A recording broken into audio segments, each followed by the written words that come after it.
तर आता मी क्लास चालू करते. प्रथम मंगलाचरण म्हणते, मग चालू करते. हरे कृष्णा. जय श्री कृष्ण चैतन्य प्रभु नित्यानंद, श्री अद्वैत गदाधर श्रीवासादि गौर भक्तवृंद. ओम अज्ञानतिमिरान्धस्य ज्ञानाञ्जनशलाकया चक्षुरुन्मीलितं येन तस्मै श्रीगुरवे नमः. श्रीचैतन्यमनोभीष्टं स्थापितं येन भूतले स्वयं रूप गदामह्यं ददाति स्वपदान्तिकं. नम ओं विष्णुपादाय कृष्ण पृष्ठाय भूतले श्रीमते भक्ति वेदांत स्वामिन इति नामिने. नमस्ते सारस्वते देवे गौरवाणी प्रचारिणे निर्विशेष शून्यवादी पाश्चात्य देश तारिणे. हे कृष्णा करुणा सिंधु दीनबंधु जगत्पते गोपेश गोपिका कांत राधाकांत नमोस्तुते. तप्त कांचन गौरांगी राधे वृंदावनेश्वरी वृषभानुसुते देवी प्रणमामि हरिप्रिये. जय श्री कृष्ण चैतन्य प्रभु नित्यानंद, श्री अद्वैत गदाधर श्रीवासादि गौर भक्तवृंद. हरे कृष्ण कृष्ण कृष्ण हरे हरे, हरे राम राम राम हरे हरे. सर्वांना हरे कृष्ण. तुम्ही अनम्यूट करा, एकदा हरे कृष्ण म्हणा. हरे कृष्ण हरे कृष्ण हरे कृष्ण. आज आपण 5वा अध्याय करतोय, कर्मयोग. आता या अध्यायाचं 3ऱ्या अध्यायाचंही नाव कर्मयोग आहे. मग हा कुठला कर्मयोग आहे? तर कृष्ण भावना भावित क्रिया याबद्दल या अध्यायात सांगितलेलं आहे. म्हणून या अध्यायाचं नाव सुद्धा कर्मयोगच आहे. श्रील प्रभुपादांनी याचं नाव कर्मयोग दिलंय. आणि तुम्ही दुसरं पुस्तक कुठलंही गीतेचं उघडलं तर कर्म संन्यास योग दिलेलं आहे. तर आता आपण डिटेल मध्ये बघूया.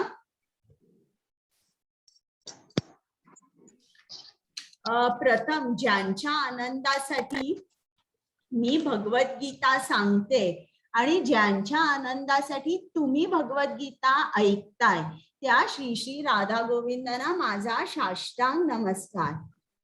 तुम्ही पण नमस्कार करा. जय श्री राधा. अगदी छान दिसतायत ना, सुंदर अगदी. त्याचप्रमाणे कृपामूर्ती श्रील प्रभुपाद ज्यांनी आपल्याला गीता सोप्या शब्दात समजावून सांगितलेली आहे, त्यांच्याशिवाय हा उपक्रम घडू शकला नसता. त्यांनी आपल्यासाठी केवढे कष्ट घेतले की आपल्याला गीता समजावी. इस्कॉन मंदिराची स्थापना केली आणि इस्कॉन मंदिर हे केवळ एकच मंदिर जगभर असं आहे की तिकडे तुम्हाला ते बोलवतात, ज्ञान देतात. प्रत्येक क्रियेच्या मागे जे कारण आहे ते कारण ते समजावून सांगतात. तर त्यांच्यामुळेच आपण भगवद्गीता शिकतोय. म्हणून श्रील प्रभुपादांना माझा साष्टांग नमस्कार. त्याचप्रमाणे या स्लाइड्स ज्यांनी तयार केल्या नामानिष्ठ प्रभूजी जे आपले मंदिर अध्यक्ष आहेत, प्रेमा माताजी ज्यांनी मला ट्रेनिंग दिलं, आणि अनेक जण जे आता आज कुमुद माताजी नाहीयेत पण रोज त्या को होस्टिंगला असतात आणि पूर्ण क्लास संपेपर्यंत थांबतात. तर आणि इतर सुद्धा जे लिंक्स फॉरवर्ड करतात, रोजची लिंक फॉरवर्ड करतात, तर हे सर्व जे आहे त्यांना माझा प्रणाम. तर काल आपण काय केलं? मी काल तुम्हाला सांगितलं की 4 परंपरा आहेत. कृष्णाने गीता जी सांगितली आहे ती 4 जणांना सांगितली आहे आणि त्या 4 परंपरेतच आपण कोणाही कडे जर गेलो तरच आपल्याला गीताचं यथार्थ ज्ञान किंवा प्रामाणिक ज्ञान मिळू शकेल. त्या 4 परंपरा तुम्हाला मी सांगितल्या. एक ब्रह्म परंपरा म्हणजे ज्यात आपण आहोत, एक रुद्र परंपरा, एक श्री परंपरा आणि एक कुमार परंपरा. मग वर्णाश्रमाबद्दल मी बोलले आणि कृष्णाने सांगितलं जशी तुमची भक्ती असेल तसाच माझा परस्पर भाव असेल. आणि काल मी तुम्हाला उदाहरण सांगितलं की कंसा कसा होता, तो सारखा विचार करायचा कृष्णाचा जन्म व्हायच्या अगोदरपासून की मी कृष्णाला कसं मारू, मी कसं या मुलाला ठार मारू. आणि परिणाम काय झाला, त्याच भावाने कृष्ण शत्रू बनून कंसासमोर आला आणि त्यांचं मल्लयुद्ध झालं, कुस्ती झाली आणि कृष्णाने कंसाला ठार मारलं. मग कर्मयोगाबद्दल थोडस जरा डिटेल मध्ये थोडं कृष्णाने कर्माबद्दल सांगितलेलं आहे. मी जरा सर्वांना म्यूट करते म्हणजे मध्ये मध्ये बॅकग्राऊंड नॉईज नाही येणार. तर कर्माबद्दल सांगितलंय की कृष्णाने हे वर्णाश्रम तयार केलेला आहे आणि तरीही तो अकर्ता आहे, त्याला कुठलंही कर्म बद्ध करू शकत नाही. आणि 3 प्रकारचे कर्म आत्ताच मी तुम्हाला सांगितले. मग हे मी तुम्हाला नाही सांगितलं, त्यागामुळे दिव्य ज्ञानाची प्राप्ती होईल. तर हे काय आहे, हा श्लोक कालच्या स्लाइड मध्ये नव्हता पण त्यातलं थोडस आता मी तुम्हाला सांगते की प्रत्येक जण काही ना काही मिळवण्यासाठी त्याला त्याग करावा लागतो. आता एखादा मुलगा बघा, एखाद्या विद्यार्थी, त्याला चांगले मार्क मिळवायचे असतात, चांगल्या कॉलेजमध्ये जायचं असतं, तर तो मुलगा काय करतो, तो मनापासून अभ्यास करतो, क्लासला जातो, लवकर उठतो आणि परीक्षा जवळ आली तर मग तो मित्रांकडे जात नाही, सिनेमाला जात नाही, हॉटेलमध्ये जात नाही, खेळायलाही जात नाही. इतकं काय तर घरच्या लोकांकडे सुद्धा तो कमी बोलतो, टीव्ही बघत नाही, असे वेगवेगळ्या तऱ्हेचे त्याग करतो. तर तो त्याग का करतो, कारण त्याला ज्ञान हवंय आणि ज्ञानाने काय होणार आहे, त्याला चांगले मार्क मिळणार आहे. चांगले मार्क मिळून काय होणार आहे, त्याचं भविष्य चांगलं घडणार आहे आणि त्याला चांगली नोकरी मिळणार आहे आणि त्याला कधीच गरिबीत राहावं लागणार नाही, हा उद्देश असतो. त्याचप्रमाणे इकडे समाजात जर तुम्ही बघितलं तर कितीतरी फिलॅन्थ्रॉपिस्ट असतात. ते काय करतात, बरंच खूप शाळा बांधतात, गरीब लोकांना फुकट औषधं देतात, वस्त्रदान करतात, काही जण द्रव्यदान करतात, अनेक तऱ्हेचे त्याग करतात.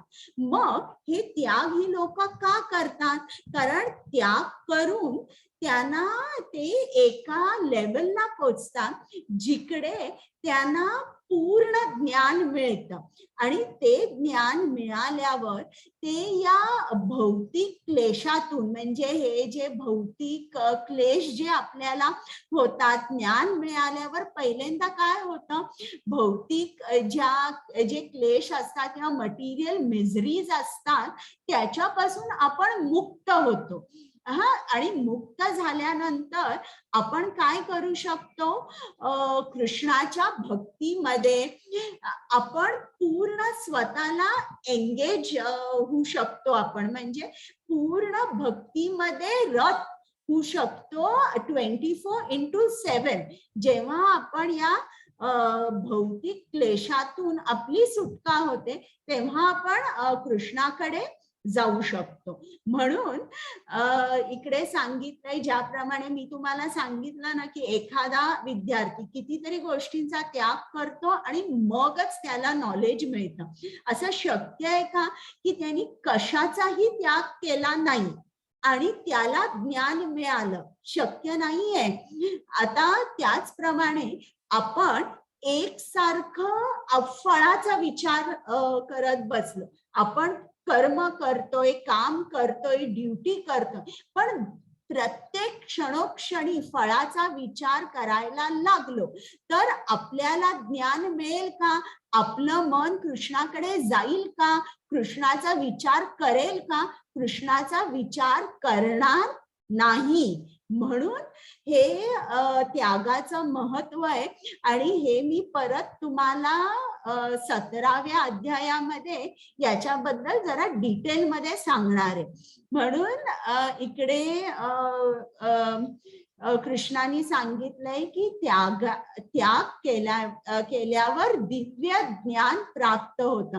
आणि कुठलंही त्याग तुम्ही केला म्हणजे काय, तुम्हाला फळाची आसक्ती राहत नाही. आणि त्याग कुठलंही कर्म केलं आणि फळ तुम्ही कृष्णाला दिलं की मग तुमचं मन असं जे नॉलेज आहे ते ऍब्सॉर्ब करू शकतं. आणि ज्ञान मिळाल्यानंतर आपण कृष्णाकडे जाऊ शकतो. अशा तऱ्हेने कृष्ण अर्जुनाला सांगतो. पण अर्जुनाला काय वाटतंय? कृष्ण म्हणतोय की सर्व गोष्टींचा त्याग केला की मग आपल्याला ज्ञान मिळतं. आणि ज्ञान हे कर्मापेक्षा श्रेष्ठ आहे. तर मग आता मी कर्म का करू? अर्जुनाला अजून पटलेलं नाहीये की मी युद्ध करणार. अर्जुन सबबी शोधतोय. आणि कृष्ण जरा काहीतरी एक त्यांनी जर वेगळं सांगितलं की कर्मापेक्षा ज्ञान श्रेष्ठ आहे किंवा प्रत्येक त्याग जो तुम्ही कराल त्याचा जो एंड रिझल्ट म्हणजे ज्ञान प्राप्त होईल. तर मग अर्जुनाला काय वाटतं, अरे ज्ञान प्राप्ती जर व्हायची असेल तर मग मी कर्म का करू? मी कर्माचा त्यागच करतो. मी कर्म करतच नाही. आणि मी बसतो, उपनिषद उघडतो, वेदांची पुस्तकं उघडतो आणि हे मी युद्ध करत नाही. तर आता हा 5वा अध्याय आता तुम्हाला समजेल की पहिल्यांदा अर्जुन का प्रश्न विचारतो की मी संन्यास घेऊ का की कर्मयोग? काय करू मी निश्चित? कर्मयोग, कृष्ण म्हणतो कर्मयोग श्रेष्ठ आहे संन्यासापेक्षा. मग ते कर्म कसं झालं पाहिजे? निष्काम कर्म झालं पाहिजे. तरच आपण बंधनातून मुक्त होतो. आणि सर्वोच्च वर लक्ष केंद्रित करून मग आपल्याला मुक्ती मिळते. तर आता आपण हे सगळं बघूया. 5वा अध्याय. आता आज कुमुद माताजी नाही आहेत म्हणून मीच वाचते. मराठीतला अनुवाद वाचायचा आहे का? कोणाला तुम्ही हात वर करू शकता? कोणाला मी अनम्यूट करायचा हे देते. बरं, पल्लवी माताजी मी तुम्हाला माझा श्लोक झाला की तुम्ही वाचा बरं का. मग दुसरा श्लोक असेल स्वाती माताजी. तुम्ही सगळे हात वर जरी केले तरी तुम्हाला प्रत्येकाला वाचायला येईल अनुवाद. हा, मी आता चालू करते. अर्जुन उवाच संन्यासं कर्मणां कृष्ण पुनर्योगं च शंससि यच्छ्रेय एतयोरेकं तन्मे ब्रूहि सुनिश्चितं. पल्लवी माताजी वाचा. हरे कृष्ण. अर्जुन म्हणाला, हे कृष्ण, सर्वप्रथम तुम्ही मला कर्माचा त्याग करण्यास सांगता आणि पुन्हा तुम्ही भक्तिपूर्वक कर्माची प्रशंसा करता. आता तुम्हीच कृपया मला निश्चितपणे सांगाल की या दोघांपैकी कोणता अधिक फायदेशीर आहे? तर आता हे अर्जुनाचा परत गोंधळ झालेला आहे. कारण दुसऱ्या अध्यायामध्ये खूपच इन्स्ट्रक्शन्स दिलेल्या आहेत. अर्जुनाला कृष्णाने ज्ञान योग सांगितलाय, कर्मकांड सांगितलंय आणि पापी प्रतिक्रियेमध्ये सांगितलंय की तू माझ्यासाठी जेव्हा कुठलंही कर्म करतोस त्यात पाप नसतं. बुद्धियोग सांगितलाय, बुद्धियोग किंवा भक्तियोगी त्याला म्हणतात. पण अर्जुनाला काय वाटतं, बुद्धियोग म्हणजे ज्ञानयोग. पारिवारिक परंपरा नष्ट होतील. अर्जुनाला कृष्ण सांगतो नाही, तू तुझी ड्युटी कर आणि मग इतर सगळे त्यांची ड्युटी करतील आणि असं केल्यावर काहीही कुठेही डिसऑर्डर होणार नाही आणि काहीही पारिवारिक परंपरा नष्ट होणार नाही. आता हा अर्जुनाचा उडालेला गोंधळ आहे. मग इकडे 3रा अध्याय 17वा आणि 18वा श्लोक अर्जुनाला कृष्णाने सांगितलंय की जो आत्मसाक्षात्कारी असतो त्याला कुठलंही कर्तव्य उरत नाही आणि परत त्याच्या उलटच सांगितलंय की असं काहीही कारण नसतं की जो आत्मसाक्षात्कारी असतो कर्तव्य न करण्यासाठी त्याला काही कारण नसतं, म्हणजे तो कर्तव्य करू शकतो. इकडे कृष्णाला काय सांगायचंय की जो आत्मसाक्षात्कारी असतो तो पूर्ण मुक्त असतो. आता स्वाती माताजी वाचता? स्वाती माताजी होत्या ना? हो हो हो वाचा, हे दोन्ही वाचा. हो. परंतु जो आत्म्यातच रममाण झाला आहे, ज्याला आत्मसाक्षात्कार झाला आहे आणि जो केवळ आत्म्यातच तृप्त असतो, पूर्ण तृप्त असतो, त्याच्यासाठी कोणतेही कर्तव्य नसते. आत्मसाक्षात्कार झालेल्या मनुष्याला त्याचे विहित कर्तव्य पार पाडण्याचा कोणताही हेतू नसतो किंवा असे कार्य न करण्याचे कोणतेही कारण नसते. तसेच त्याला इतर सजीवांवर अवलंबून राहण्याची गरज नाही. म्हणजे जो आत्मसाक्षात्कारी असतो तो पूर्ण मुक्त असतो आणि जो आत्मसाक्षात्कारी असतो त्याला त्याचं कर्तव्य करण्याची गरज नसते. आता अर्जुनाने हेच पकडून धरलंय की आता मी पण आत्मसाक्षात्काराच्या पाठीमागे लागतो तर मला युद्ध करायची गरज नाहीये असं त्याला वाटतं. आणि परत 4था अध्याय मी तुम्हाला आत्ताच याच्याबद्दल सांगितलं की जो आपण जे काही त्याग करतो त्याचा एंड रिझल्ट म्हणजे काय, आपल्याला ज्ञान मिळतं.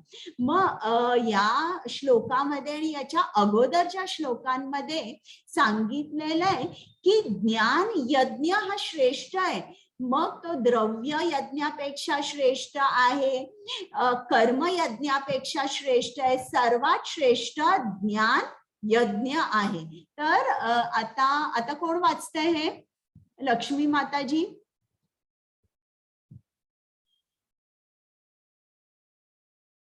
अनम्यूट होता येतंय ना तुम्हाला?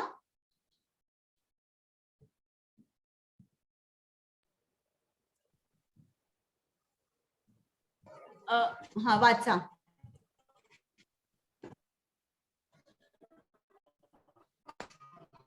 हे केवळ ज्ञानापेक्षा ज्ञान यज्ञ श्रेष्ठ आहे. आंतरिक सर्व यज्ञाचा सर्व पर्याय वासना दिव्य ज्ञानामध्ये. तुमचा आवाज जरा मध्ये मध्ये ब्रेक होत होता. मी वाचते. हे परंतप केवळ द्रव्य यज्ञापेक्षा ज्ञान यज्ञ श्रेष्ठ आहे. अंततः हे पार्था सर्व कर्म यज्ञाचे पर्यवसान दिव्य ज्ञानामध्ये होते. म्हणजे कुठलंही यज्ञ तू कर त्याचा एंड रिझल्ट काय आहे, तुला ज्ञानच मिळणार आहे. मग अर्जुनाला वाटलं मी का हे घोर युद्ध करू, मी पण ज्ञान घेतो. आणि त्याला काय वाटतं, ज्ञान योग किंवा ज्ञान घ्यायचं म्हणजे आपण काहीही कर्म करायचं नाही. आपण एका ठिकाणी बसायचं, पुस्तकं उघडायची, ध्यान करायचा, जप करायचं, इतकं हे आपण केलं म्हणजे आपल्याला ज्ञान मिळणार. आता कोण वाचतंय? मंगला माताजी.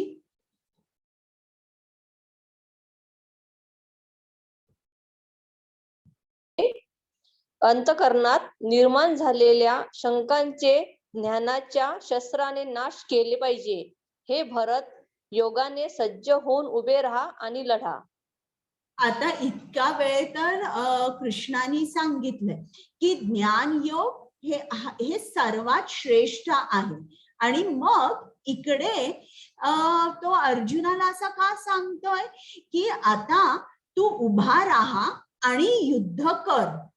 म्हणजे ज्ञान योग जर श्रेष्ठ आहे तर मग तो कर्म का करायला सांगतोय? हा अर्जुनाचा उडालेला गोंधळ आहे. हा, हे सर्व तेच आहे. मी तुम्हाला PDF जेव्हा पाठवीन तेव्हा तुम्ही प्रत्येक हे डिटेल मध्ये बघू शकाल. श्री भगवान उवाच संन्यास कर्मयोगश्च निःश्रेयसकरावुभौ तयोस्तु कर्म संन्यासात् कर्मयोगो विशिष्यते. कोण वाचतंय? पल्लवी माताजी. परमात्माने उत्तर दिले, कर्माचा त्याग आणि भक्ती हे दोन्ही मुक्तीसाठी चांगले आहेत, परंतु या दोघांपैकी भक्ती सेवेतील कार्य कर्मत्यागापेक्षा श्रेष्ठ आहे. आता अर्जुनाने विचारलं मी काय करू, श्रेष्ठ काय आहे, कर्म संन्यास की कर्म योग? कर्म संन्यास म्हणजे कर्माचा त्याग. पण कुठल्या कर्माचा त्याग? भौतिक कर्माचा त्याग. कर्म संन्यास म्हणजे जे कर्म संन्यासी किंवा जे संन्यासी असतात त्यांना भगवंतासाठी कर्म करावीच लागतात. त्यांना जप करावा लागतो, पूजा करावी लागते किंवा इतर दान धर्म जे आहे, हवन जे आहे, अशा गोष्टी त्यांना करावा लागतात. त्यापासून त्यांना संन्यास घेता येत नाही.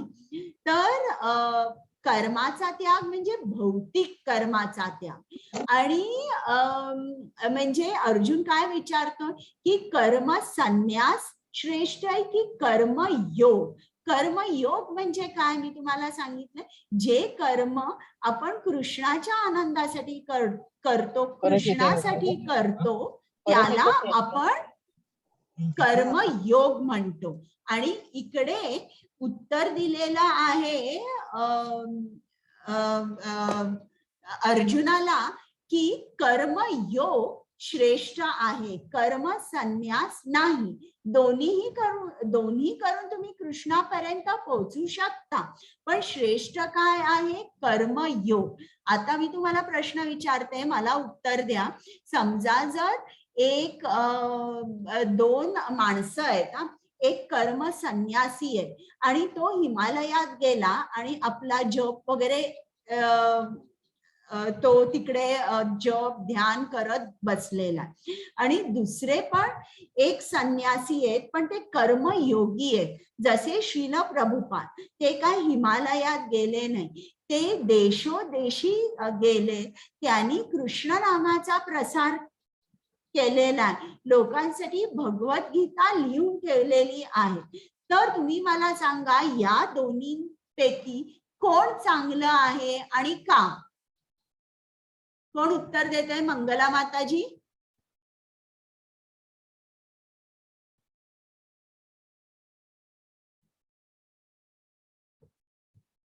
मला दोनच हात वर दिसत आहेत, पल्लवी माताजी आणि मंगला माताजी. इतरांना आवाज येतोय का माझा? हो, आवाज येतो.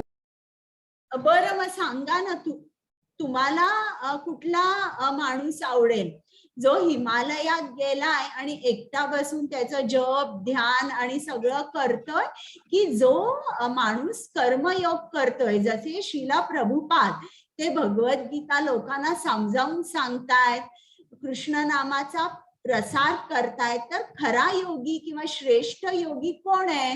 कर्मयोगी. कर्मयोगी. कर्मयोगी. कारण त्याच्या जवळचं जे ज्ञान आहे तो लोकांना सांगतोय, तो लोकांना नामाला लावतोय, भगवद्गीतेचं ज्ञान देतोय, जेणेकरून हजारो लाखो लोकांना त्याचा उपयोग होणार आहे. तर तेच कृष्णाने सांगितलंय की कर्मयोग हा कर्म संन्यासापेक्षा श्रेष्ठ आहे. आता मी आता जरा म्यूट करते. इकडे त्यांनी एक गोष्ट सांगितली आहे की आता कर्मयोग हा श्रेष्ठ म्हटलेला आहे. आता तुम्हाला काय वाटतं, मला चॅट मध्ये लिहा की माधव सेवा ही मानव सेवा हीच माधव सेवा आहे का? काय वाटतं तुम्हाला? मी अनम्यूट करते, तसं उत्तर द्या चॅट मध्ये लिहिण्यापेक्षा. काय वाटतं तुम्हाला? अनम्यूट व्हा आणि सांगा की मानव सेवा हीच माधव सेवा आहे. हे बरोबर आहे का? हो हो. चालेल. आता मी तुम्हाला सांगते हा कॉन्सेप्ट कसा चुकीचा आहे. आता आपल्याला इकडे तुम्हाला हीच गोष्ट समजावून सांगायला भागवतम मधलं एक गोष्ट घेतली आहे, नृग राजा. तर हा जो राजा होता नृग, तो खूप दानशूर होता. ही 10व्या स्कंदामध्ये गोष्ट आलेली आहे. तर तो काय करायचा, फेरफटका मारायचा आणि आपल्या प्रजेला काय हवंय ते बघायचा. काय कमी पडतंय आणि त्या गोष्टीचा तो दान करायचा. कधी द्रव्य दान करायचा, वस्त्र दान करायचा, गायींचं दान करायचा, कधी सोन्याचं दान करायचा, असं खूप दान करायचा. आणि त्याचा हेतू काय होता की माझी प्रजा सुखी आणि आनंदी राहिली पाहिजे, हा त्याचा हेतू होता. म्हणून ते भागवतम मध्ये इतकं सुंदर वर्णन दिलेलं आहे या राजाचं. त्यांनी सांगितलंय तो इतका दानशूर होता, तो जे काही लोकांना दान म्हणून द्यायचा, जणू काही त्याची काही जी काउंट असते किंवा मी इतकं दिलं, ही काउंट सुद्धा ठेवणं अशक्य होतं. जितक्या तारा आकाशामध्ये किंवा जितक्या वर्षाच्या धारा किंवा जितके या पृथ्वीवर वाळूचे कण, तितकं तो दान करायचा असं दिलेलं आहे. तर एक दिवस त्यांनी ठरवलं की मी गोदान करीन आणि त्यांनी ब्राह्मणांना सांगितलं, त्यांनी त्याच्या प्रजेला सांगितलं की मी गोदान करणार आहे. आणि प्रत्येकाला त्यांनी 10,000 गायी दिल्या, सवत्स गायी. त्यांच्याबरोबर त्यांचं वासरू होतं आणि त्यांच्या शिंग त्या गायींची सोन्यानी चांदीनी सजवलेली होती. त्यांच्या अंगावर सुंदर रेशमी वस्त्र घातलेली होती. त्यांच्या गळ्यामध्ये गायीच्या गळ्यांमध्ये सुद्धा सोन्याची घंटा होती. तर अशा तऱ्हेने अशा गायींचं वासराबरोबर त्यांनी दान केलं. आणि काय झालं, शेवटचं दान चाललं होतं त्यावेळेला एक ब्राह्मण जो त्याच्या 10,000 गायी घेऊन चालला होता, त्याच्या लक्षात आलं की एक गाय कळप सोडून दुसऱ्या पळत राजवाड्याकडे गेलीये आणि शेवटचा जो लॉट होता, दान चालू होता, त्याच्यामध्ये ती मिसळली. म्हणून हा ब्राह्मण त्या गायीच्या पाठीमागे पळत गेला आणि त्यांनी नृगराजाला दाखवली, ही माझी गाय ही इकडे आता आली आहे, मी माझी गाय परत घेतो. तर जो दुसरा ब्राह्मण आहे तो म्हणाला, नाही, मला हा जो पूर्ण कळप आहे हा मला राजानी दान केला, आता राजा काहीही परत घेऊ शकणार नाही. आणि त्या दोघांचंही भांडण झालं की मला तीच गाय पाहिजे. आणि हा जो दुसरा ब्राह्मण होता तो म्हणाला, मी ती गाय देणार नाही. मग नृगराजा म्हणाला ज्या ब्राह्मणाची गाय पळाली होती की मी तुला 1,00,000 गायी देतो, तू ही गाय घेऊ नकोस. तो म्हणाला नाही, मला हीच गाय पाहिजे. आणि मग ज्या ब्राह्मणाच्या कळपात ती दुसरी गाय आली होती, त्या ब्राह्मणाला त्यांनी सांगितलं ही गाय तू दे, त्या गायीऐवजी मी तुला 1,00,000 गायी देतो. तो पण म्हणाला नाही, एकदा दान दिलेली वस्तू परत घेता येत नाही. आणि असं झाल्यामुळे हे दोन्ही ब्राह्मण असंतुष्ट झाले आणि ते आपापल्या घरी गेले. मग हा जो राजा आहे त्याचं आयुष्य संपल्यावर त्याला ज्या दिवशी त्याचं निधन झालं त्या दिवशी यमदेवानी बघितलं त्याचा अकाउंट बुक आणि म्हटलं, अरे वा, तुम्हाला तर तुमच्या पुस्तकात तर तुम्ही खूप चांगली कर्म केलेली आहेत, पण एकच पाप कर्म केलंय तुम्ही. 2 ब्राह्मणांना तुम्ही असंतुष्ट ठेवलंय. तर तुम्हाला कुठलं फळ पाहिजे, पुण्यकर्माचं फळ पाहिजे की पाप कर्माचं फळ? मग तो राजा म्हणाला, मला पाप कर्माचं फळ दे. आणि यमराज म्हणाला बर. आणि मग त्याला पुढचा जन्म मिळाला. तो एक सरडा म्हणून त्याला जन्म मिळाला. तो अनेक वर्ष जंगलामध्ये फिरत होता आणि एकदा फिरता फिरता तो एका विहिरीत येऊन पडला. त्या विहिरीमध्ये पाणी नव्हतं, पण त्या विहिरीतून त्यांनी खूप प्रयत्न केले विहिरीच्या बाहेर जायचं, पण त्याला ती विहीर ती चढता येईना त्या भिंतीवरून. तर एकदा त्याच अरण्यामध्ये कृष्ण, त्याच्या राण्या आणि त्याची मुलं आली होती आणि त्या मुलांनी बघितलं की या विहिरीमध्ये एक मोठा सरडा आहे आणि तो वर यायचा प्रयत्न करतोय आणि तो खाली पडतोय. म्हणून त्यांनी कृष्णाला सांगितलं. मग तिकडे कृष्ण आल्यावर त्यांनी डाव्या हाताने त्या सरड्याला उचललं आणि बाहेर काढलं. बाहेर काढल्या क्षणी कृष्णाच्या दिव्य स्पर्शाने तो जो राजा होता नृग, त्याला दिव्य शरीर प्राप्त झालं.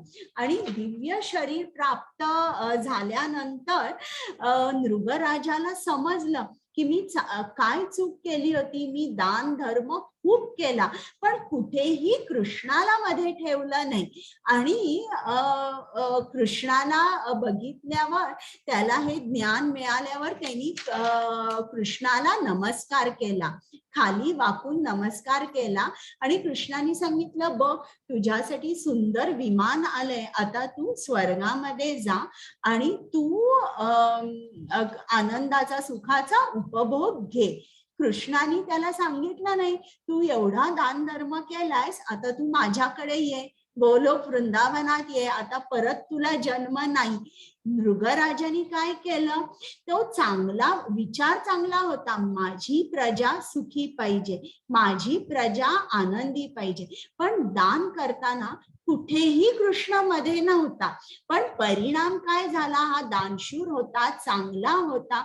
जेव्हा त्यांनी हे दान यज्ञ केलं, शेवटी त्याला कृष्णाचं दर्शन झालं आणि मग तो स्वर्गात गेला आणि त्याला मग ज्ञान प्राप्त झालं की मी काय करायला हवं होतं आणि माझं कुठे चुकलं. तर जे आपण दान करतो किंवा कोणाची सेवा करतो, मानव सेवा, तेव्हा कृष्णाला मधोमध घेऊन जेव्हा आपण ती सेवा करतो तेव्हा ती कृष्णार्पण होते. जे कुठलं कर्म करतो, जे काही दान करतो, ते कृष्णाला पहिल्यांदा करून मग केलं पाहिजे. याच्याबद्दल परत 17व्या अध्यायात हे डिटेल मध्ये आहे दानाबद्दल, तेव्हा मी परत तुम्हाला सांगेन. आणि म्हणून श्रील प्रभुपादांनी सांगितलं, भक्ती सेवा हीच आत्म्यासाठी शुभक्रिया आहे. मला एक विचारायचं की कृष्णानं मधोमध ठेवून म्हणजे एक्झॅक्टली काय फक्त नामस्मरण करून की काय एक्झॅक्टली, म्हणजे मला समजलं नाही. हे ना 17व्या अध्यायात मी सांगणार आहे. पण उदाहरण जर तुम्हाला द्यायचं असेल, आता बरेच जण अन्नदान करतात. मग आता इस्कॉन मंदिरामध्ये सुद्धा अन्नदान चालू आहे. पण ते अन्नदान कसं करतात? ते अन्नदान ते प्रथम कृष्णाला अर्पण करतात आणि मग प्रसाद म्हणून ते अन्नदान करतात. म्हणजे कृष्णाला अर्पण केल्यानंतरच ते अन्नदान करतात. आलं तुमच्या लक्षात? ओके. मग हे डिटेलमध्ये दानाबद्दल 17व्या अध्यायात आहे, तेव्हा मी डिटेलमध्ये बोली. हे चैतन्य चरितामृतातलं आहे. प्रपंची कथाय बुद्ध्या हरी संबंधी वस्तुना मुमुक्षुभि परित्यागो वैराग्यम फाल्गु कथ्यते. म्हणजे जेव्हा मोक्ष प्राप्ती साठी आसुसलेले लोक जेव्हा परमात्म्याशी संबंधित गोष्टींचा त्याग करतात व असे मानतात की त्या गोष्टी भौतिक आहे, तेव्हा त्यांचा त्याग अपूर्ण असे म्हणतात. म्हणजे जेव्हा आपण आता बरं मला सांगा तुम्ही की आपण आपल्याला खूप सवय आहे ना म्हणायची हे माझं आहे, हे माझं आहे. खरं तर हे सगळं कृष्णाचं आहे ना. आपलं आता समजा जर आपण काय देऊ शकतो, काय दान करू शकतो. समजा जर मी ठरवलं की मी आज 100 नारळ कृष्णाला अर्पण करेन किंवा आंबे, आता आंबे मिळतात, पण ते आंबे माझे आहेत का, मी उत्पन्न केलंय का, ते झाड, ती बी आणि पाणी, ऊन नाही. हे सगळं जे काय आहे ते सर्व काही कृष्णाचं आहे आणि त्याचंच त्याला आपण अर्पण करतो. मग त्याग कुठे आला? त्याग करण्यासाठी ती गोष्ट आपली पाहिजे ना. आता हे शरीर सुद्धा जर तुम्ही बघितलं तर हे शरीर आपलं आहे का? जेव्हा आपण हे जग सोडून जातो तेव्हा काय होतं? हे शरीर जे हे आपण कोणाला देतो? आगीला अर्पण करतो. मग काही जण ते जमिनीला अर्पण करतात, म्हणजे पुरतात. काही जण ते पारसी लोक वगैरे असतात ते एका कूप जी असते ना त्याच्यामध्ये टाकतात आणि मग गिद्धाड वगैरे येऊन खातात. तर आता आपलं काय आहे की आपण असं म्हणू की मी अमक्या गोष्टींचा त्याग केला. आपलं या भौतिक जगात काहीच नाहीये. इवन आता आपण नोकरी करतो, पैसे मिळवतो, पण जेव्हा आपल्याला इंद्रिय कोणी दिलेली आहे? कृष्णाने दिली आहे. कृष्ण आपल्या बुद्धीमध्ये स्थित आहे, तो आपल्याला स्मरण देतो. आणि अशा वेळेला जेव्हा आपण नोकरी करतो, पैसे आणतो, त्या इंद्रियांची सोय कृष्णाने केली आहे. तर असं आपण काहीच म्हणू शकत नाही की हे माझं आहे. मग आपण त्याग कसा करणार? याला आर्टिफिशियल रिनान्सिएशन म्हणतात. फाल्गू म्हणजे आर्टिफिशियल किंवा फॉल्स. वैराग्य म्हणजे रिनान्सिएशन. तर आपण कुठल्याच गोष्टीचा त्याग करू शकत नाही. एकदा श्रील प्रभुपाद जर्मनीमध्ये होते, तेव्हा एक रिपोर्टर आला त्यांचा इंटरव्ह्यू घ्यायला. तर त्या रिपोर्टरनी विचारलं की तुम्ही संन्यासी आहात, म्हणजे तुमचा वेश तरी तसा आहे, पण मी असं कसं मानू की तुम्ही संन्यासी आहात? तुम्ही केवढ्या भव्य मंदिरामध्ये राहताय आणि संन्यासी म्हणजे एकदम साधं जीवन. पण मी उलटच बघतोय, तुम्ही मोठमोठ्या गाड्यांमध्ये, तुम्ही प्लेन्स मध्ये प्रवास करता, तुम्ही इकडे तिकडे जाताना तुमची तर गाडी असतेच, तुमच्या पाठीमागे सुद्धा खूप गाड्या असतात. मग श्रील प्रभुपादांनी त्यांच्या एका शिष्याला बोलवलं आणि त्यांना सांगितलं की अरे यांना सांग आपल्याकडे किती गाड्या आहेत. तर तो शिष्य म्हणाला आमच्याकडे 9 व्हॅन्स आहेत आणि आम्ही आमच्या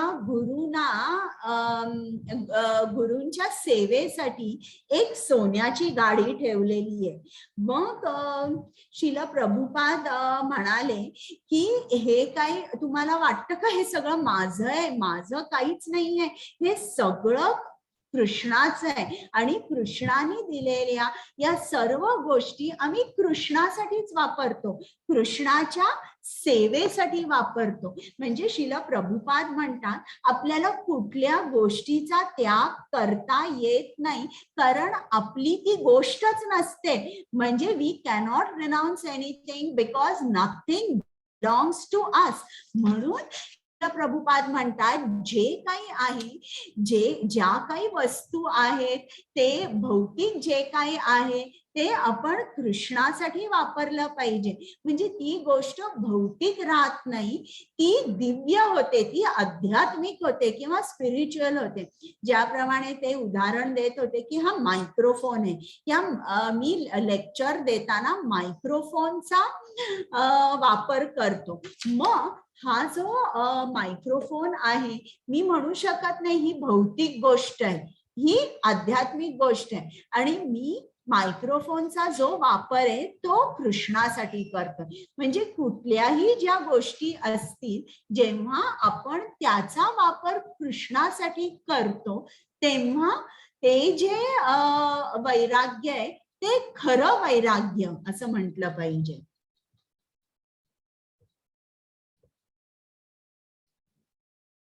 आता इकडे अर्जुनाला त्याचं उत्तर मिळणार आहे बरं का. ज्ञेय स नित्य संन्यासी यो न द्वेष्टी न कांक्षती निर्द्वंद्वो हि महाबाहो सुखम बंधनात प्रमुच्यते. कोण वाचताय? हात वर करा. मंगला माताजी अनम्यूट करायला येत आहे, वाचा. जो आपल्या कर्माचा द्वेष करत नाही किंवा त्याच्या फळाची इच्छाही करत नाही तो सदैव संन्यासी समजला जातो. हे पराक्रमी अर्जुना, सर्व द्वैतापासून मुक्त झालेला असा मनुष्य भौतिक बंधनावर सहज विजय मिळवून पूर्णपणे मुक्त होतो. तर इकडे आपल्याला कृष्ण काय सांगतोय की मन जे असतं ना, मन म्हणजे त्याच्यामध्ये द्वंद्व उत्पन्न होतो. मला हे आवडतं, मला हे आवडत नाही. आणि पण आपल्याला हे माहित नसतं की आपण भोगता नाहीये. आपण काय करतो, मी हे शरीर आहे, मी भोगता आहे, या विचाराशी आपण इतके एकरूप असतो.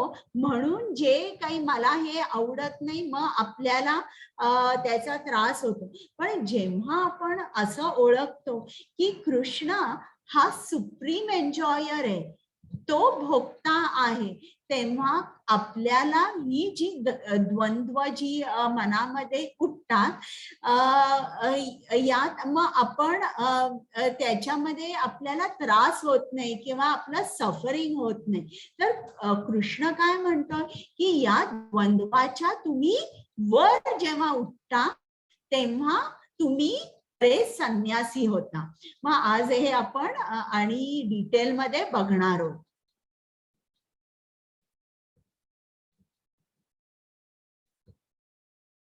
आता इकडे त्यांनी एक छान गोष्ट सांगितली की हे हरिदास ठाकूर नावाचे खूप मोठे भक्त होते चैतन्य महाप्रभूचे.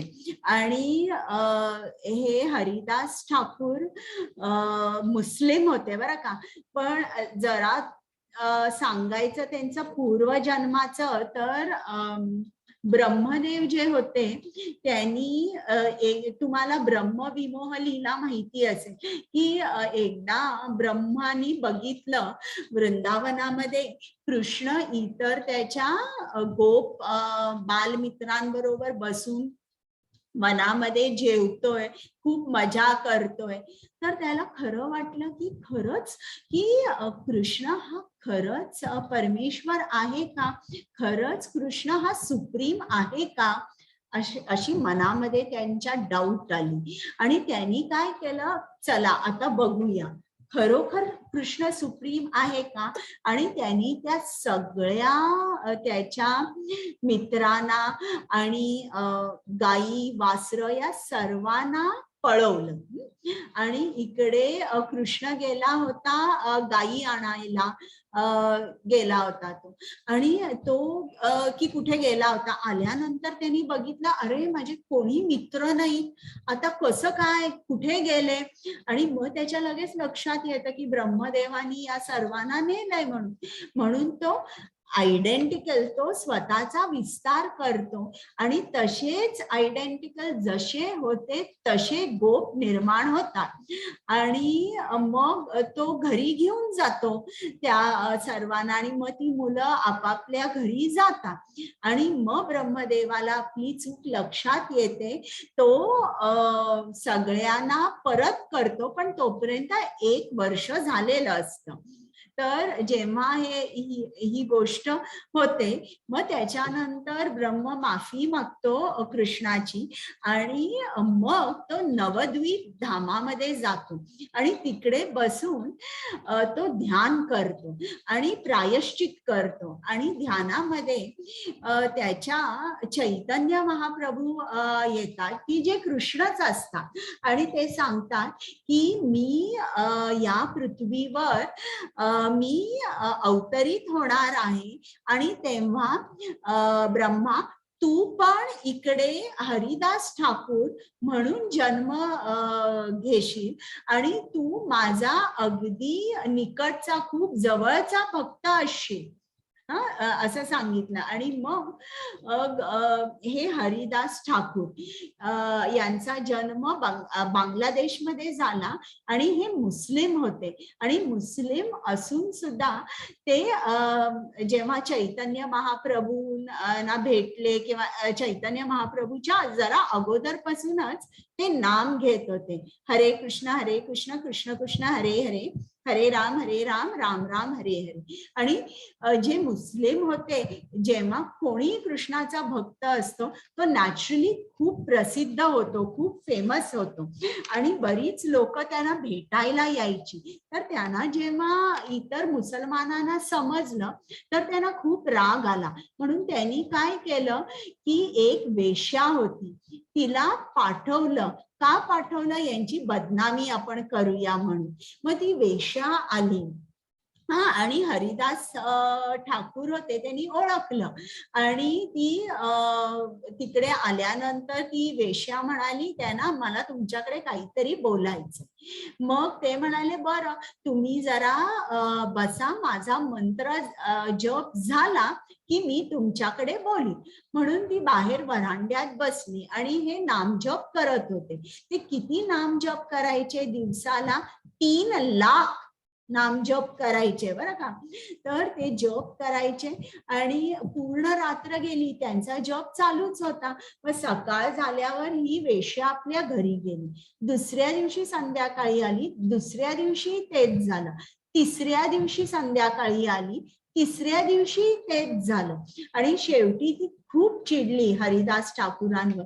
तिने सांगितलं, असं काय आहे तुमच्याकडे की तुम्हाला एक स्त्री सुख, तुम्हाला स्त्री सुखाचा आनंदापेक्षा दुसरा मोठा आनंद हा काय माहित आहे, तो मला सांगा.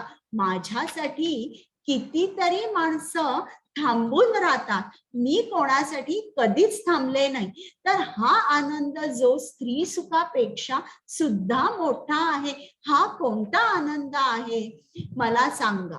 मग हरिदास ठाकूर म्हणाले की जर तो तुला आनंद उपभोगायचा असेल तर तू पहिल्यांदा आत्ताच्या आत्ता घरी जा. तुझ्याकडे असलेले, तुझ्या खोलीत असलेले सगळे जे काय असेल, भांडी, कपडे, साड्या, दागिने, ते सगळं विक. ते विकून झाल्यानंतर तुझे सगळे केस आहेत ते काप, टक्कल कर आणि मग माझ्याकडे ये.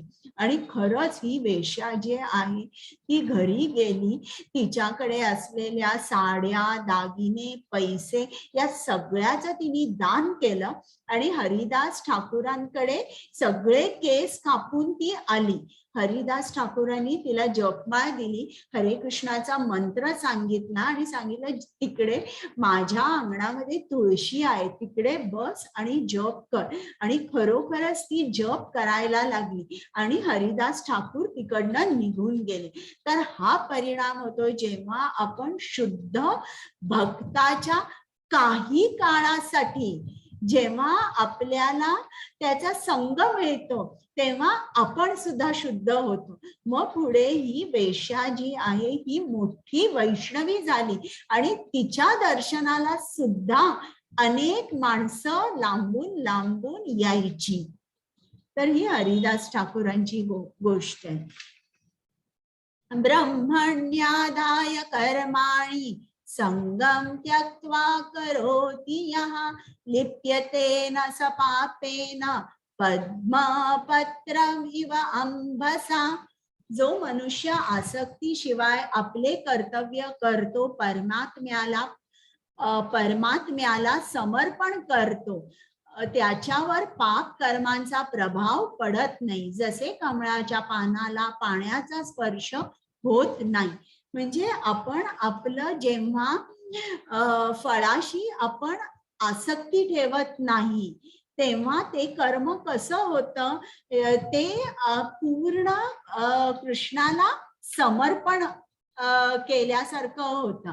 आणि मग जेव्हा आपण फळ कर्म जे काय करतो ते कृष्णासाठी करतो, फळ त्याला देतो, तेव्हा पाप पुण्य हे जे काय तो प्रभाव आपल्यावर पडत नाही. मग इकडे त्यांनी उदाहरण कमळाचं दिलंय आणि जसं पाण्यामध्ये असून सुद्धा हे पाणी जे आहे ते कधीच कमळावर जरी पडलं तरी ते लगेच घसरून जातं. त्याचप्रमाणे इकडे उदाहरण द्यायचं झालं तर शील प्रभुपाद ते अमेरिकेला गेले. अमेरिकेमध्ये ते हिप्पी लोकांबरोबर राहिले. हिप्पी लोकांबरोबर ते का राहू शकले? कारण त्यांना माहित होतं की हे सुद्धा एक आत्मा आहेत, यांच्यामध्ये सुद्धा परमात्मा आहे. म्हणजे त्यांना इक्वल विजन होती. बरं, हे कसे होते? हिप्पी ड्रग ऍडिक्ट्स होते, सिगरेट ओढत होते, दारू पीत होते, पण त्याचा असर काही झाला का शीला प्रभुपादांवर? काहीच असर झाला नाही. ज्याप्रमाणे कमळाच्या फुलावर पाणी कधीच चिकटत नाही, त्याचप्रमाणे हे जी लोक पाप कर्म करत होती किंवा दारू पीत होती त्याचा काहीही असर शील प्रभुपादांवर झाला नाही.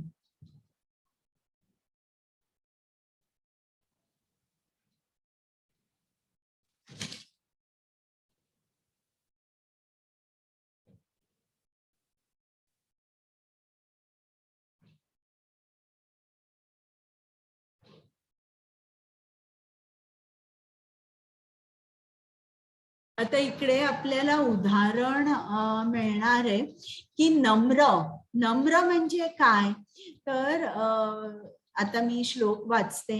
विद्या विनय संपन्ने ब्राह्मणे गविहस्तिनी शुनी चैव श्वपाके च पंडिता समदर्शिनः. नम्र ऋषी खऱ्या ज्ञानाने विद्वान आणि सौम्य.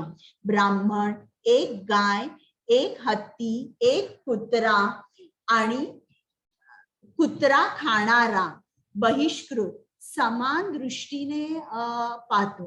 म्हणजे जो खरा नम्र असतो त्याची विजन कशी असते? आपण नम्र म्हणजे काय म्हणतो? कोण नम्र आहे? जो उलट उत्तर देत नाही, भांडत नाही, मारत नाही, इतर लोकांना मदत करतो. पण भगवद्गीता आपल्याला नम्र माणसाचं एक वेगळं डेफिनेशन देते. की काय देते? की जो खरोखर नम्र असतो तो सर्वांमध्ये, मग तो माणूस विद्वान असू दे, ब्राह्मण असू दे, ज्ञानी असू दे, अज्ञानी असू दे, पशु असू दे, चांडाळ असू दे किंवा वृक्ष असू दे, या सगळ्यांमध्ये, सर्व जीवांमध्ये तो फक्त परमात्म्याला बघतो. तो फक्त बघतो, अरे या आत्म्याची इच्छा आहे बरं का की आपण खूप मांस खावं, म्हणून याला हे वस्त्र मिळालंय, हे शरीर मिळालेलं, असं तो म्हणतो. त्याला प्रत्येकामध्ये परमात्मा दिसतो. तो जो माणूस असतो त्याला नम्र म्हणतात, नम्र ऋषी.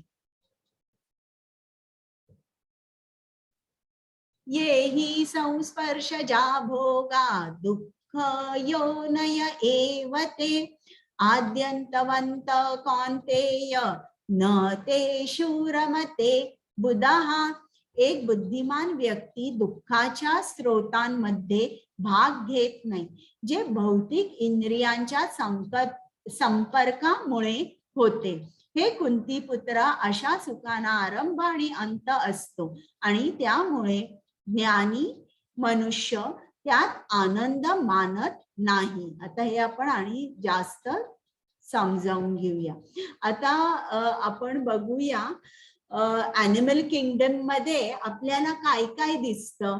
आता हे भागवतातून घेतलेलं आहे बरं का. तुम्ही बघितलंय का की जेव्हा साधारण ऑक्टोबर नोव्हेंबर मध्ये किंवा पाऊस पडल्यानंतर समजा जर व्हरांड्यामध्ये किंवा बाल्कनीमध्ये आपण दिवा लावला, तर हे खूप ड्रॅगन फ्लाईज जे आहेत ना, जे इन्सेक्ट्स म्हणतात, मला पटकन मराठीमध्ये त्याचं नाव येत नाहीये, तर ते खूप अट्रॅक्ट होतात लाईट कडे.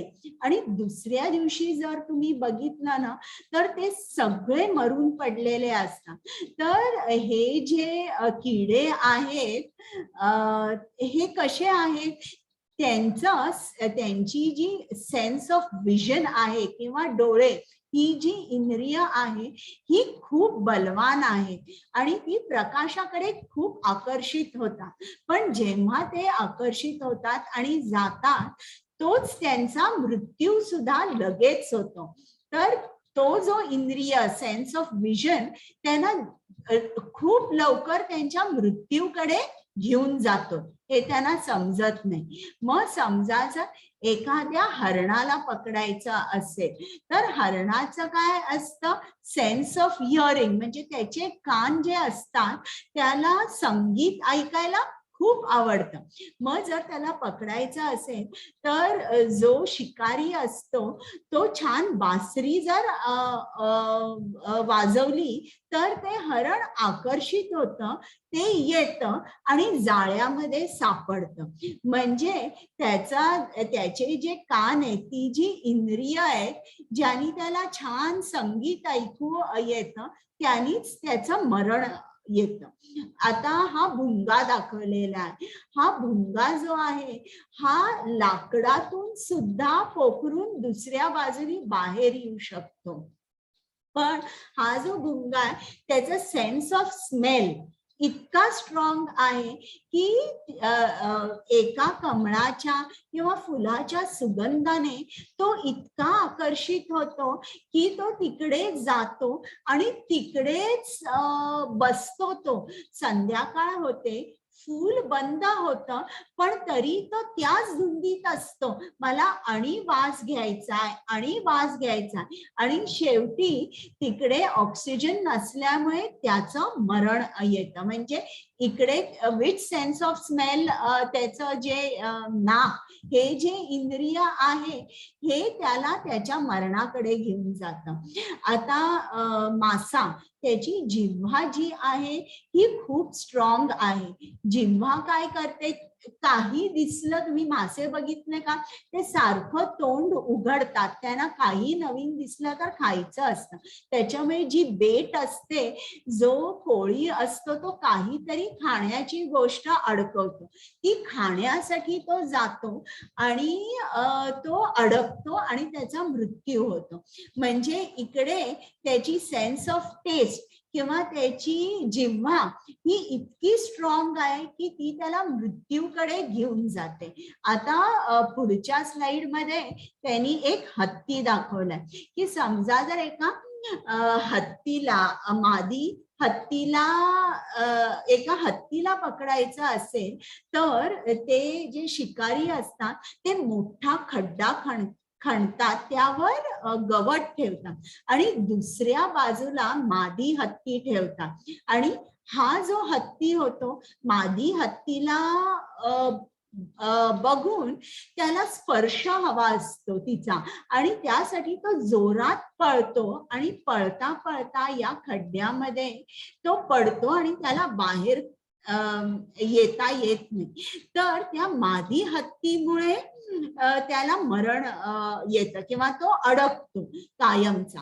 तर ही जी इंद्रिय आहेत या सर्व ॲनिमल किंगडम मध्ये एकच इंद्रिय त्यांचं खूप बलवान असतं बरं का, एकच इंद्रिय.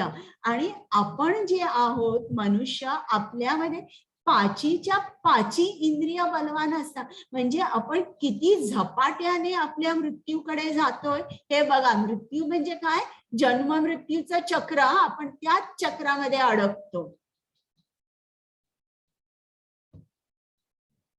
इकडे बघा त्यांनी दाखवलंय की माणूस काय काय करतोय हे. त्याला पैसे हवे, किती लोभ आहे, स्त्री सुख हवंय, मग तो कुठल्याही त्याला क्रोध आला की तो काहीही करू शकतो. तर हे सगळं आपल्या मानवांमध्ये हे असं चालतं. म्हणजे कसे आपण अडकलेले असतो, मग जन्म मृत्यू याच्यातच आपण फिरत असतो. आता हा शेवटचा श्लोक आहे, हा खूप महत्वाचा आहे. मी चालू करते. भोक्तारं यज्ञ तपसां सर्वलोक महेश्वरं सुहृदं सर्वभूतानां ज्ञात्वा मां शान्तिमृच्छति. सर्व यज्ञ आणि तपस्या यांचा अंतिम उद्देश सर्व ग्रह आणि देवतांचा परम स्वामी आणि सर्व प्राणी मात्रांचा कल्याण करता आणि हितचिंतक म्हणून मला ओळखून ऋषी भौतिक दुःखांच्या वेदनांपासून शांती प्राप्त करतात. आता इकडे काय सांगितलंय आपल्याला, हा जो श्लोक आहे 5.29 याला शांती सूत्र म्हणतात किंवा पीस फॉर्म्युला सुद्धा म्हणतात. तर याला पीस फॉर्म्युला का म्हटलेलं आहे, कारण यात बघा 3 शब्द हे खूप महत्वाचे आहेत. भोक्तारं यज्ञ तपसां म्हणजे सर्व यज्ञांचा आणि तपांचा मी भोगता आहे, म्हणजे I am the enjoyer, I am the supreme enjoyer असा कृष्ण म्हणतो. मग दुसरा महत्वाचा शब्द आहे सर्व लोक महेश्वरम, म्हणजे सर्व लोकांचा म्हणजे सगळ्या देव देवतांचा सुद्धा तो ईश्वर आहे, सर्व लोक महेश्वरम. आणि तिसरा जो शब्द महत्वाचा आहे सुहृदम सर्वभूतानां. सुहृद म्हणजे काय की जो म्हणजे फक्त मित्र नाही, जो दुसऱ्यांच्या कल्याणासाठी काहीतरी करतो, दुसऱ्यांच्या कल्याणाचा नेहमी विचार करतो. म्हणजे आपण इंग्लिशमध्ये म्हणतो ना, he is my well wisher. तर इकडे सुहृदम म्हणजे जो आपल्या कल्याणासाठी काहीतरी करतो त्याला सुहृद म्हणतात. तर हे जे 3 आहे, भोक्तारं यज्ञ तपसां सर्व लोक महेश्वरम आणि सुहृदम सर्व भूतानां. तर हे 3 महत्वाचे शब्द आहेत. आता पहिला शब्द आहे तो मी घेते, बाकीचे 2 तसे सोपे. आता भोक्तारं सर्व यज्ञ तपसा असं का म्हटलंय कृष्णाने की मी सुप्रीम एन्जॉयर आहे. तो का डिमांड करतोय की मी एन्जॉय करणार. आता तुम्ही बघा, प्रत्येक देशाचा एक प्राईम मिनिस्टर असतो, प्रत्येक कंपनीचा एक CEO असतो, प्रत्येक शाळेमध्ये एक प्रिन्सिपल असते, तुम्ही कुठलाही क्लब असेल तर त्याचा एक प्रेसिडेंट असतो आणि ते सगळं कोऑर्डिनेटिंग करतात आणि आपल्या हातामध्ये कंट्रोल ठेवतात. मग का हे असं असतं? कारण असं जर नसतं, समजा जर एखाद्या देशामध्ये प्राईम मिनिस्टर नाहीये किंवा प्रेसिडेंट नाहीये, तर मग काय होईल की काहीही कोऑर्डिनेशन कंट्रोल नाही राहणार. सर्व देशभर काय होईल? टोटल डिसऑर्डर, कन्फ्युजन असं होईल. तर त्यासाठी कोणीतरी सुप्रीम पाहिजे. त्यासाठी कृष्ण सुप्रीम आहे. पण तो असं का म्हणतोय की मी भोगताय. आता तुम्ही बघा, प्रत्येक जे काही कार्य आपण करतो ना, आपण कोणाच्या तरी आनंदासाठी करतोय. पण आपल्याला ज्ञान नसल्यामुळे आपण चुकीच्या दिशेने जातोय, किंवा हे ज्ञान कुठेतरी आपल्याला आहे, पण ते जे ज्ञान आहे ते चुकीच्या डायरेक्शन मध्ये बाहेर येत आहे. योग्य ते आपण करत नाहीये. आता तुम्ही एका शाळेत शिकणाऱ्या मुलाला विचारा की तू इतका का अभ्यास करतोयस, तर तो म्हणेल माझ्या आई वडिलांना मी अभ्यास केल्यावर खूप आनंद होतो, किंवा मला चांगले मार्क मिळाल्यावर माझे आई वडील माझ्यासाठी प्रेझेंट आणतात आणि खूप कौतुक करतात.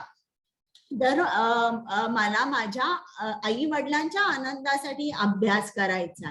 किंवा समजा जर आता तुम्ही आपल्या ग्रुपमध्ये कोण प्रभूजी असतील तर तुम्ही सांगा की आता तुम्ही नोकरी करता, सकाळी जाऊन संध्याकाळी रात्री येता, तर असं कोणासाठी करता? आहेत का कोणी प्रभूजी उत्तर देणारे? हात वर करू शकता? बरं. तर प्रत्येक माणूस जो नोकरी करतो, जर तुम्ही खरोखर त्याला विचारलं की तुम्ही एवढे का कष्ट करताय, तर ते सांगतील की माझी बायको, माझी मुलं, माझे आई वडील सुखाने आनंदाने राहावे म्हणून मी कष्ट करतो. मग एखाद्या बॉसला विचारा की तू इतकं काम का करतोयस, मग तो सांगेल कारण मला माझी जी कंपनी आहे त्या कंपनीला चांगला प्रॉफिट झाला पाहिजे म्हणून मी खूप काम करतो. म्हणजे प्रत्येक जण, एखादी स्त्रीला विचारा की तू एवढा स्वयंपाक का करतेस, तर ती निश्चित सांगेल मी माझ्यासाठी करत नाहीये, पण सगळ्यांनी आनंदाने खाल्लं की मलाही आनंद होतो. तर आपण नेहमी हे जे काम करतो का काम करतो, कारण ज्यांच्यावर आपण प्रेम करतो ते आनंदी राहावे यासाठी आपण काम करतो. पण ही गोष्ट खरोखर आपण बघतो का? आपण काय बघतो की एखादा माणूस खूप नोकरी करतोय, पण त्याची बायको, त्याची मुलं काय म्हणतील, हो तुम्ही खूप कष्ट करताय पण तरी देखील पगार जो करताय ना तो इतका पुरत नाहीये. एक बायको आहे, ती रोज स्वयंपाक करते, तरीही मुलं आणि नवरा म्हणतील की स्वयंपाकात काही व्हरायटी नाहीये. इतकंच काय, तर जे समाजसेवा करत असतात, आता महात्मा गांधी त्यांनी केवढी समाजसेवा केली, तरी एक काही सेक्टर असतो त्यांना त्यांचे व्ह्यू पॉइंट मॅच न झाल्यामुळे काय होतं, एकदम त्यांचा खून झाला. म्हणजे हे जे आहे आपण कोणाच्या आनंदासाठी काम करतोय आणि आपल्याला काय मिळतंय. म्हणजे आपण जेव्हा कृष्णासाठी कुठलंही कर्म करत नाही तेव्हा आपण संतुष्ट कधीच राहू शकत नाही. म्हणून कृष्ण काय सांगतोय की मी भोक्ता आहे. तुम्ही जे काय अन्न करताय, शिजवताय, तुम्ही ते अन्न पहिल्यांदा मला अर्पण करा. आय एम द एन्जॉयर, आणि मग तुम्ही इतरांना द्या. तर आपण कधीही 100% या भौतिक जगामध्ये कोणालाही संतुष्ट करू शकत नाही. म्हणून जो बुद्धिमान माणूस असतो तो म्हणतो मी कृष्णाचा अंश आहे. I am a part and parcel of Krishna. मग मी जेव्हा कृष्णाला संतुष्ट करीन, मी जेव्हा कृष्णाला आनंद देईन, तेव्हा मला सुद्धा परमानंद मिळेल. ज्याप्रमाणे आपले हात, डोळे, कान, नाक, जीभ, जेव्हा आपल्याला अन्न खायचं असते डोळ्यांनी आपण बघतो, भाजी चांगली कोवळी आहे का, चला घेऊया. मग आपण घरी येतो, आपण हाताने स्वयंपाक करतो आणि स्वयंपाक केल्यानंतर आपण तोंडाने खातो. पण ते अन्न कोणाला जातं? पोटाला जातं. ते अन्न पोटात गेल्यावर डायजेस्ट झाल्यानंतर मग आपल्या हाताला, पायाला आणि इतर अवयव आहेत त्यांना पूर्ण तो आहार मिळतो, किंवा आपलं पूर्ण शरीर जे आहे ते एकदम धष्टपुष्ट होतं. आपल्या पूर्ण शरीराला नरिशमेंट मिळते. तर ज्याप्रमाणे कृष्णाला आपण जेव्हा आनंदित करू, आपण त्याचे पार्ट अँड पार्सल असल्यामुळे आपल्याला सुद्धा आनंद मिळतो. हा अर्थ इकडे भोक्ताराम यज्ञ तपसा. कृष्ण असा नाहीये की तो आपल्याकडून सर्व घेणार. भोक्ता आपल्यामध्ये तशी स्वार्थी मेंटॅलिटी असते. समजा जर आता एक कुठेही युद्ध झालं दोन देशांचं, आता समजा जर भारताचं युद्ध झालं चायना बरोबर किंवा पाकिस्तान बरोबर, मग युद्ध झाल्यानंतर आपण जिंकलो किंवा आपण लगेच त्यांची जागा घेऊ, आपले झेंडे लावू, त्या जागेवर आपला अधिकार दाखवू. पण कृष्ण तसा आहे का? कृष्ण तसा नाहीये. भोक्ताराम यज्ञ तपसा. जेव्हा रावणाबरोबर युद्ध झालं, प्रभू रामचंद्र जिंकले, ते त्यांनी लंका घेतली का आपल्या हातात? नाही. तिकडे त्यांनी विभीषणाला सांगितलं की तू राज्य कर. त्यांनी काहीही कृष्ण स्वतःसाठी घेत नाही. पण कृष्ण काय सांगतोय की आय एम द सुप्रीम. तुम्ही कोण आहात? तुम्ही माझे अंश आहात. त्याच्यामुळे एन्जॉयर हा मी आहे. तुम्ही मला संतुष्ट करा, मला आनंदित करा, तुम्ही सुद्धा संतुष्ट व्हा आणि तुम्ही सुद्धा बाय प्रोडक्ट म्हणून तुम्हाला सुद्धा परमानंद मिळेल. हे इकडे सांगायचा अर्थ आहे. सर्व लोक महेश्वर म्हणजे सर्व लोकांचा तो महेश्वर आहे, सर्व लोकांचा तो ईश्वर आहे. आणि सुहृदम म्हणजे तो बेस्ट फ्रेंड आहे आपल्या सर्वांचा. आणि फक्त या जन्मी नाही, जन्मोजन्मी तो आपल्या बरोबर आपल्या हृदयामध्ये परमात्मा म्हणून स्थित असतो. आणि तो काय करतोय? जेव्हा आपण त्याचं नाम घेतोय की तेव्हा तो सुद्धा आपल्याकडे येतो. आपल्या हृदयामध्ये असलेलं जे अज्ञान आहे, जसं जसं आपण नाम घेतो ते अज्ञान हळूहळू तो पुसतो. आणि सुहृदम तुम्ही बघितलं की अर्जुनाचा, कृष्ण तर द्वारकाधीश होता, तरी देखील अर्जुनाचा तो सारथी झाला, चॅरियट ड्रायव्हर झाला. बघा आता हा काही शोषण भाव आहे का? नाही. भोक्तारम यज्ञ तपसाम सर्व लोक महेश्वरम सुहृदम सर्वभूतानाम म्हणजे फक्त मानव नाही तर सगळे पशु पक्षी किडे सर्वांचा तो सुहृदम आहे. आणि हे ज्याला माहिती आहे की I am not the supreme enjoyer किंवा कृष्ण आपल्या सर्वांचा सुहृदम आहे, म्हणजे आपण सगळे कनेक्टेड आहोत थ्रू कृष्णा, मग आपल्याला नक्कीच या जगामध्ये शांती मिळेल. आता आजचा अध्याय झालेला आहे. आता आपण बघूया काय काय आपण केलं. आता आज आपण बघितलं अर्जुनाला प्रश्न होता की काय निश्चित चांगलंय, कर्म संन्यास की कर्म योग. मग कृष्णाने उत्तर दिलं की कर्मयोग कर्म संन्यासापेक्षा श्रेष्ठ. मग निष्काम कर्म आपल्याला बंधनातून मुक्त करते, कारण आपण ते फळ सुद्धा, ते कर्म सुद्धा कृष्णाला अर्पण केलेलं असतं. मग आपल्याला मी शेवटचं जे ते तुम्हाला सांगितलं की कृष्ण हा सुप्रीम आहे, सर्व लोक महेश्वरम आहे, भोक्तारम आहे आणि सुहृदम आहे आपल्या सर्वांचा. तर आता तुम्हाला काही प्रश्न आहेत का, तुम्ही विचारू शकता.